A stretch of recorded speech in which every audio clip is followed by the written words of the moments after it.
নমস্কার, আমার ইউটিউব চ্যানেলে যারা আজকে নতুন দর্শক এসেছেন তাদের সবাইকে স্বাগত। আপনারা জানেন যে 1 জুলাই থেকে রথযাত্রা মহোৎসব শুরু হচ্ছে। এই রথযাত্রা উপলক্ষে আমার ইউটিউব চ্যানেলে কিছু স্পেশাল সিরিজ আপনাদের জন্য নিয়ে এসেছি, যার প্রত্যেকটি এপিসোডে রথযাত্রা রিলেটেড এবং উড়িষ্যার কিছু জনপ্রিয় রেসিপি আপনাদের সঙ্গে আমি শেয়ার করব। আমার একটা এপিসোডও যেন আপনারা মিস না করেন, সেই জন্য অবশ্যই আমার চ্যানেলকে সাবস্ক্রাইব করবেন এবং বন্ধুবান্ধবদের সঙ্গে শেয়ার করবেন।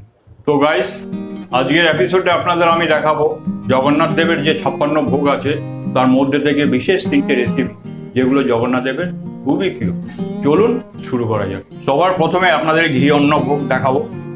এটা জগন্নাথ দেবের 56 ভোগের মধ্যে সবচেয়ে প্রিয়, এবং এই ঘি অন্ন ভোগটা দুপুর 2টোর সময় জগন্নাথ দেবকে নিবেদন করা হয়। এখানে আমি 2 চামচ মতো ঘি দিচ্ছি। ঘিটা আমার গরম হয়ে গেছে। এবার এর মধ্যে কি কি যাচ্ছে দেখুন। 2টো তেজপাতা দিলাম আমি, এবং 4টে এলাচ আমি এর মধ্যে চিড়ে দিয়ে দিলাম।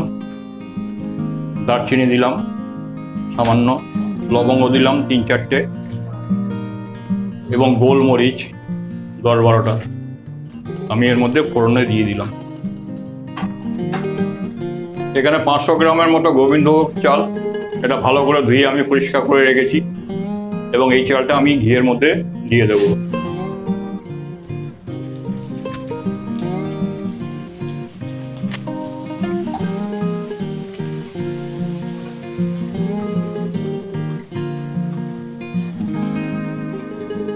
এবার আমি বয়েলের জন্য জল দিয়ে দেব।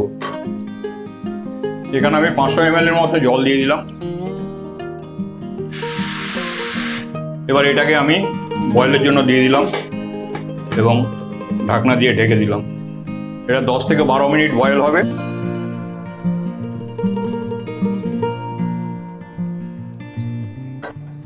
এর মধ্যে আমি আর একটু ঘি দেবো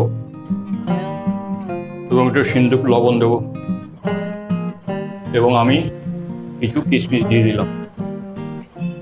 রেডি জগন্নাথ দেবের ঘি অন্ন ভোগ।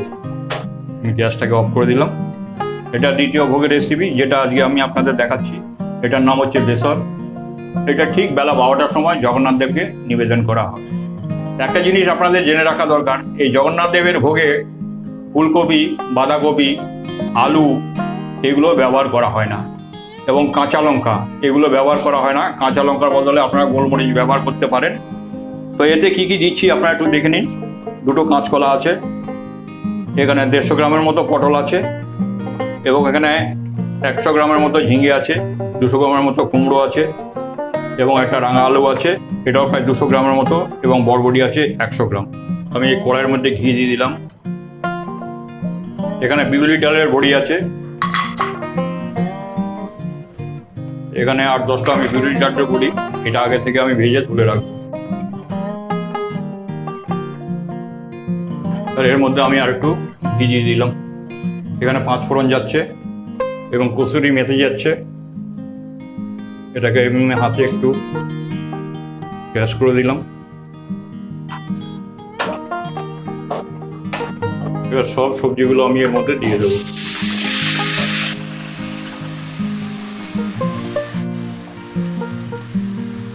আপনাদের আগেও বলেছি যে জগন্নাথ দেবের ভোগের রান্নায় সাধারণ নুন ব্যবহার হয় না, এই জন্য আমি সিন্দুক লবণ দিলাম সামান্য স্বাদ পরিমাণ, একটু হলুদ গুঁড়ো দিলাম,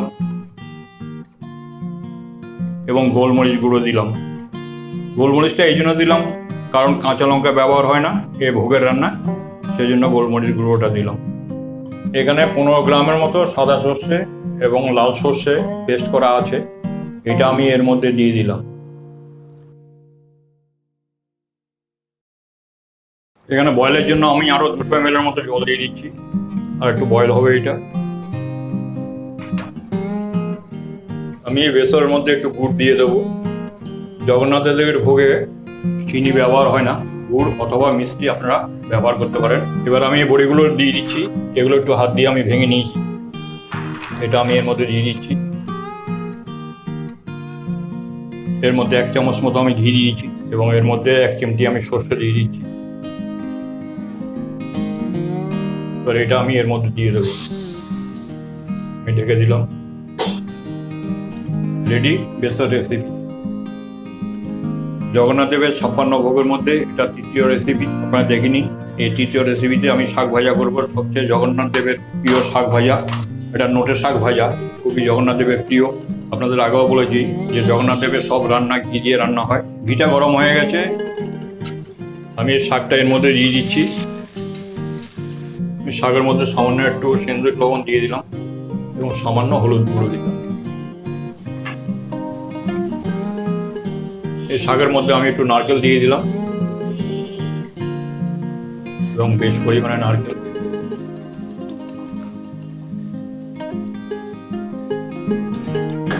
শাকটা আমার মোটামুটি হয়ে গেছে, এটা আরেকটু হবে শাকটা।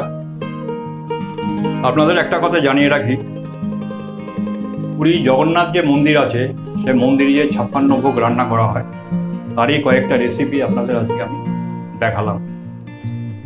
পুরী 56 ভোগের যে রান্নাঘর সেখানে 240টা উনুন আছে, যেখানে 600 ব্রাহ্মণ রান্না করে এবং রোজ 1 লাখ লোকের সেখানে রান্না করা হয়। জাতি ধর্ম নির্বিশেষে সেখানে প্রসাদ প্রত্যেকেই পান, কোনো জাতি ভেদাভেদ নেই, কিছু নেই। এটাই সবচেয়ে পুরী মন্দিরের বৈশিষ্ট্য। শাক ভাজাটা হয়ে গেছে, এবার আপনাদের এই শাক ভাজা একটা সিক্রেট দেখাবো। এখানে ওভেনের মধ্যে আমি একটা বাটি বসিয়ে দিলাম, এর মধ্যে দিলাম 1/2 চামচ ঘি। ঘিটা মোটামুটি গরম হয়ে গেছে এবং এর মধ্যে দিয়ে দিলাম আমি সামান্য জিরে ফোড়ন। এবার এটাকে আমি এর মধ্যে দিয়ে দিলাম। এটা হচ্ছে এই শাক ভাজার সিক্রেট। এই শাক ভাজা রেডি। এবার আমি জগন্নাথ দেবকে নিবেদন করব।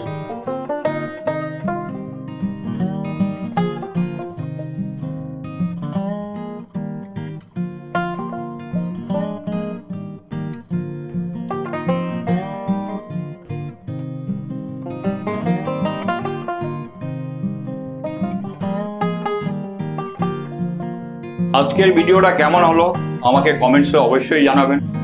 যদি ভালো লেগে থাকে তাহলে অবশ্যই লাইক করবেন এবং শেয়ার করবেন। আপনাদের সঙ্গে আবার পরবর্তী এপিসোডে দেখা হবে।